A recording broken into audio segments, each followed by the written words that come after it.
Barchaga assalomu alaykum azizlar. Videoning demak 4-qismida ham sizlar bilan uchrashib turganimdan bag'oyat xursandman. Va shu o'rinda men shuni aytishni istardim-ki, meni kuzatayotgan, like bosayotgan, kommentariyalar yozayotgan, chiroyli izohlarni qoldirayotgan foydalanuvchilarga alohida minnatdorchilik bildirishni istayman. Sababi siz berayotgan fikrlar meni o'z kasbimda, faoliyatimda ko'proq ishlashga, ko'proq izlanishga, ko'proq ma'lumotlarni to'plab e'tiboringizga video shaklida havola etishga undaydi. Va shunday ekan, agar ushbu videolar sizning hayotingizda, munosabatlarda oz bo'lsa-da samarasini berayotgan bo'lsa, demak mening videolarim o'z maqsadiga yetibdi deb ayta olaman. Demak, bugun kitobning davomini yana e'tiboringizga havola etaman. Why Men Love Bitches, ya'ni nega erkaklar yomon qizlarni yaxshi ko'radi nomli kitobimizni 4-qismini bugun siz bilan gaplashamiz. Demak, videoning 4-qismini biz ritm mavzusi bilan boshlaymiz, ya'ni avtorning fikriga ko'ra. Xo'sh, u shunday deydi: erkaklarning ayolga muhtojligi ayol o'zini kim ekanini saqlay olgan kunga qadar davom etadi deb ta'riflaydi. Munosabatlarda e'tibor bering. Ayol munosabatlardan avval qanday edi va u qay darajada o'zini o'zligini saqlay oldi munosabatlar davomida. Mana bu kunga qadar davom etadi deb ta'riflaydi.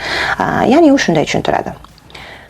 Erkaklar odatda munosabat deganda, ayol kishi bilan munosabat boshlash deganda hayotini yanada go'zal qilish, yanada mazmunli qilishni tushunadi. Ya'ni unga mazmun kiritishni, go'zallik kiritishni tushunadi. Asli bir mukammal hayot, ammo uni yanada jozibali va go'zal, mukammal qilishni tushunadi. Ya'ni tasavvur qiling, mana bu quti erkakning hayoti bo'lsa, mana bu uning kasbi, qiziqishlari, hobbisi deylik. Bu esa ayol bilan munosabat boshlash orqali u o'z hayotini yanada go'zal va mukammal qilgisi keladi. Ya'ni u shuni tushunadi. Biz ayollar nimani tushunamiz? Biz odatda mana bu butun hayotimiz bo'lsa, mana bu yerdagi bizni kasbimiz, karyeramiz bo'lsa, mana bu yerda erkak uchun ehtiyoj, ya'ni munosabatlar uchun ehtiyoj bo'lsa, bu joyga kiritish o'rniga mana buni ham olib tashlab, hamma korobkani hamma joyiga erkakni kiritishga harakat qilamiz va natijada munosabatlarda qaram holatiga kelib qolamiz deb tushuntiradi avtor. Va yana u shuni aytadi: hech ko'rganmisiz munosabat uchun ishidan, sevimli taomidan yoki ziyofatlardan voz kechgan, uyqusidan voz kechgan erkakni ko'rganmisiz deydi. Yo'q, bunda erkak deyarli topilmasa kerak. Boshqa sabablar bo'lmasa, albatta. Xo'p, yana bir narsani aytadi. Hech eshitganmisiz, ajoyib misol bilan tushuntirishga harakat qiladi. Hech eshitganmisiz soat 2:15 da soch oldirishni bekor qilaman degan erkakni? Ya'ni chunki bugun Sally bilan uchrashuvim bor, shuning uchun men bugun 2:15 da sochimni oldirishni bekor qilaman degan erkakni eshitganmisiz deydi. Deyarli yo'q. Ya'ni rejalarni buzish ko'pincha ularga xos emas deb ta'riflaydi.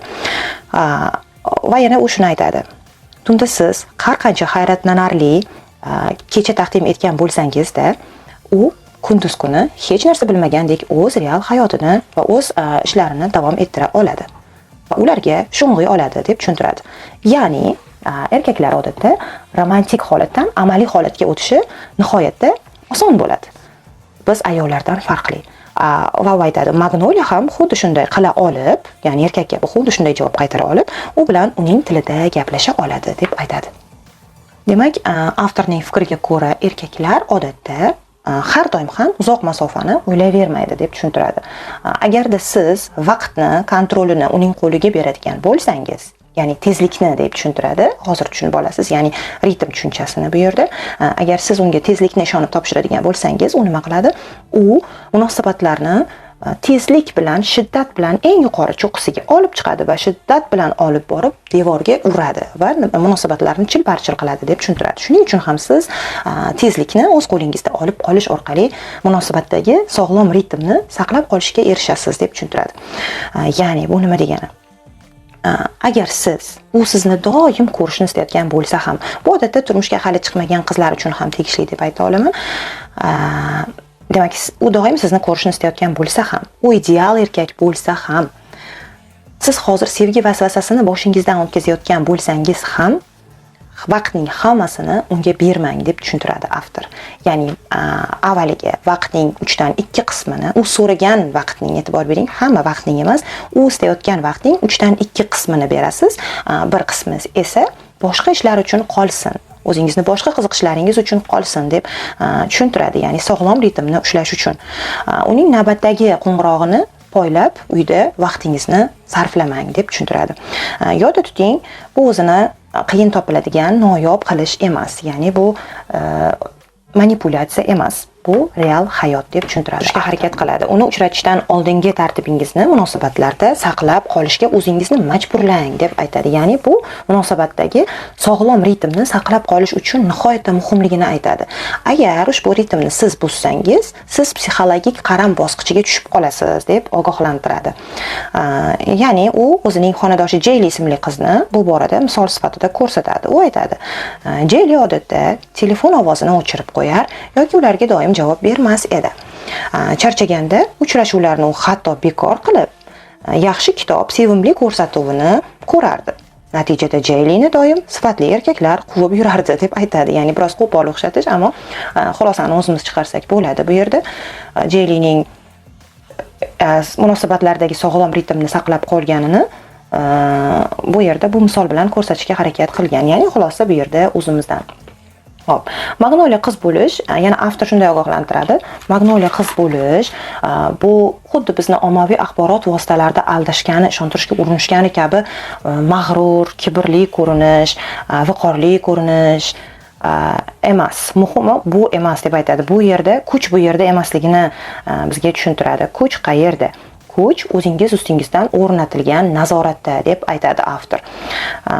Ya'ni bunga chalg'imasligingizni iltimos qiladi. Mana bu ta'riflardan keyin ko'pchiligimizda Magnoliya qizlar deganda, demak biz mag'rur, bepisand, kibrli obrazlarni ko'z oldimizga keltirishimiz mumkin. Oddiy misol Jeylini oladigan bo'lsak, e'tibor bering, u telefonlarga javob bermayapti.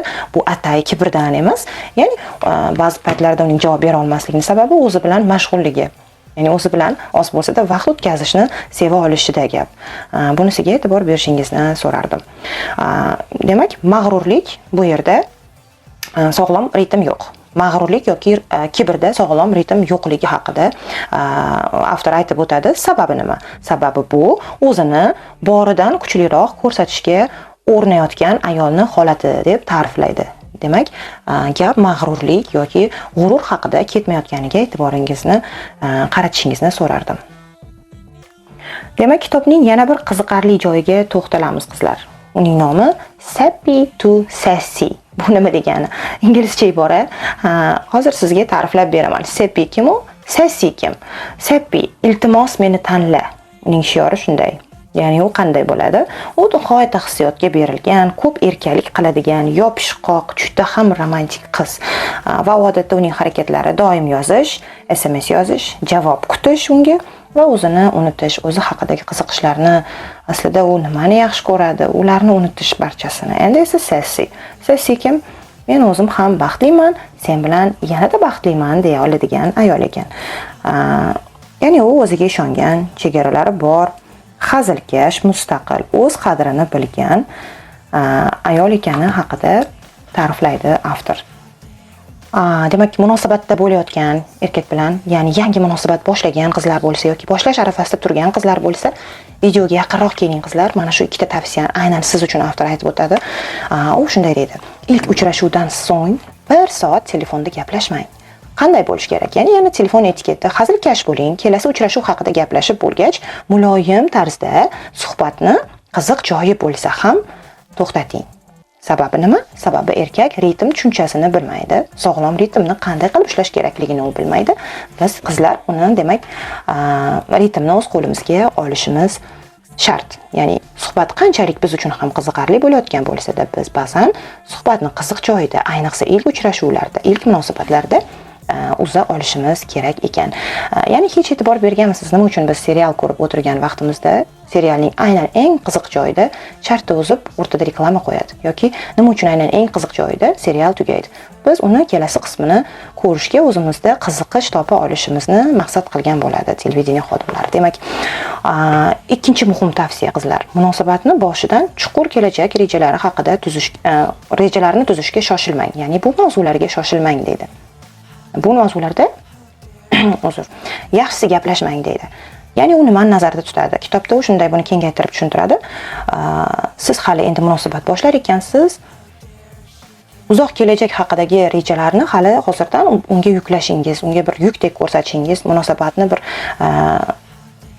og'ir holatga keltirib qo'yishingiz mumkin. Ya'ni farzandingiz nechta bo'lishi, unga nima ismlar qo'yishingiz, uni qanday o'qitishingiz, bular haqida batafsil u bilan bahs yuritish, suhbat yuritish, ya'ni shart emas deydi qizlar. Demak, yana davom etamiz. Keyingisi uni don't be therapist, ya'ni uning terapevti bo'lmang. Bu yerda u qanday tushuntiradi? Albatta biz ayollar odatda dalda berishga, ko'mak berishga odatlanganmiz, ko'proq his qilamiz, empatiyamiz kuchli. Ya'ni insonga og'ir damida yonida bo'lishimiz kerak degan tushunchalar albatta singdirilgan va tabiiyki bular juda yaxshi. Bu mavzuda, ya'ni to'xtalar ekan, avtor shunday dedi. Uni davolashga urinma. Uning ruhiy og'riqlarini his et, e'tibor bering, his et. Ammo uni ko'tarib yuruvchi ayolga aylanib qolma deydi. Ya'ni munosabatni terapevt va bemor holatiga keltirma deb aytadi. Chunki bu uni sovutadi. Sababi nima? Sababi haddan tashqari qutqaruvchi rolini erkaklar tabiati yoqtirmaydi va o'zini ojiz his qiladi yoningizda bora-bora. Ya'ni bu degani sovuqqon bo'lish, uni muammolarini eshitmaslik kerak degani emas. E'tiborli bo'ling. Qoida shunday. Tushun, lekin davolama. Ya'ni tushunganingizni o'zi, tushunib uni his etib yonda uni eshita olganingizni o'zi sizni, demak, yordamingiz qizlar. Undan ortiqchasini qilishga shoshilib, o'zingizga ortiqcha mas'uliyatlarni olmasligingizni avtor maslahat beradi. Yana qo'ng'iroq haqida, yana qo'ng'iroq etiketiga to'xtaladi bu yerda avtor. U qo'ng'iroq qilmadi deb xafa bo'lma deb aytadi. Ba'zan u siz o'lmagan vaqtda nima o'ylayotganingiz haqida o'ylasin, nima qilayotganingiz haqida o'ylasin deydi. Ya'ni siz yo'q vaqtda, siz bilan gaplashmagan vaqtida sizni nima qilayotganingizni o'ylashiga unga ruxsat bering, bu imkonni unga bering deydi. Muntazam ravishda telefonni poylab o'tirishimiz yaxshi emas ekan qizlar. Agar vaqtni sen boshqara olsang, bu uni batareyasini quvvatlaydi. Sababi erkaklar o'zi ushbu batareyani qanday quvvatlash kerak ekani haqidagi tasavvurlarga ega emas qizlar. Yana bir mavzu haqida to'xtaladi, ya'ni uchrashuvlardagi holat, ya'ni restoranlardagi holat haqida aytadi. Biz ba'zan qizlar mana bu rolni ham ijro etamiz, ya'ni o'zimizni nihoyatda qiziqishlari baland, har bir hayotning har bir qismida faol, uddaburon, qobiliyatli qilib ko'rsatishga harakat qilamiz. Bu yaxshi, ammo u me'yorida bo'lsa yaxshi deydi. Ya'ni haddan tashqari o'zingni uni hayratlantirishga haddan tashqari harakat qilma deb aytadi. Ya'ni sizni hayotdan zavqlanishga ishtiyoqingizni borligini o'zi erkak uchun yetarli deb aytadi. Va yana uni kamchiliklarini to'g'rilashga urinmasligingiz haqida gapiradi. Avtor aytadi: "Men bir ayolni bilaman. U erkakka Tuesdays with Mary kitobini sovg'a qilgan, ya'ni u psixologik kitob bo'lgan.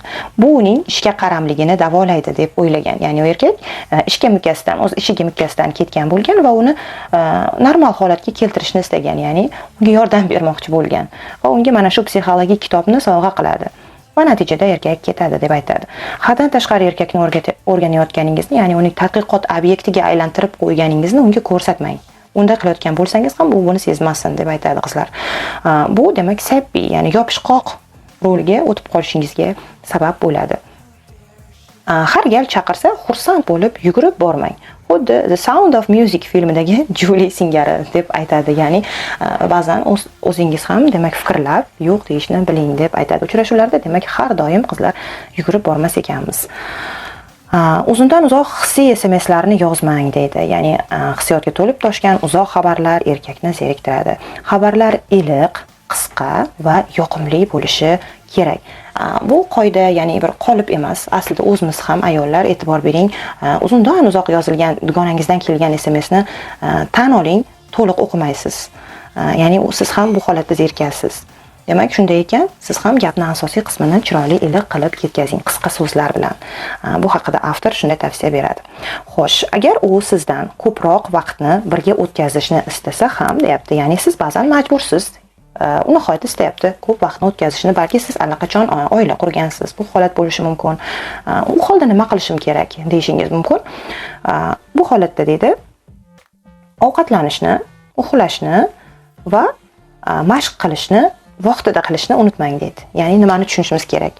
Siz birga bo'lsangiz ham o'zingizni qilishingiz kerak bo'lgan ishlarni o'z vaqtida qiling. Ya'ni siz soat 1da tushlik qilarmidingiz? U bilan birgasiz. Demak, birini o'tkazib yuborish shart emas, tushlik qiling.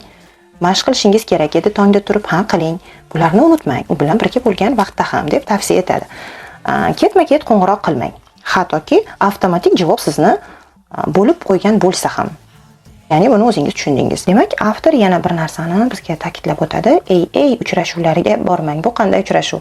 Ya'ni biz ayollar odatda nihoyatda fidokormiz, ya'ni munosabatlarda turmush o'rtog'imiz bo'ladimi, u sevgan yigitimiz bo'ladimi, u muammolariga duch kelib qolgan vaqtda biz odatda o'zimizda shunday bir kuch topamiz, unga yordam berishga, har qanday muammo, moddiy bo'lsin, ma'naviy bo'lsin, unga yordam berish uchun e'tibor bering, biz kuch topamiz, jasorat topamiz. Bu odatda psixologik til bilan sharqona uslubda tushuntiradigan bo'lsam, yang energiyasi deb atayman, ya'ni bizdagi shu erkaklik energiyasi, jasoratga shaylik, yordamga shaylik energiyasi keladi bizga yordam uchun, sevgan insonimizga yordam uchun.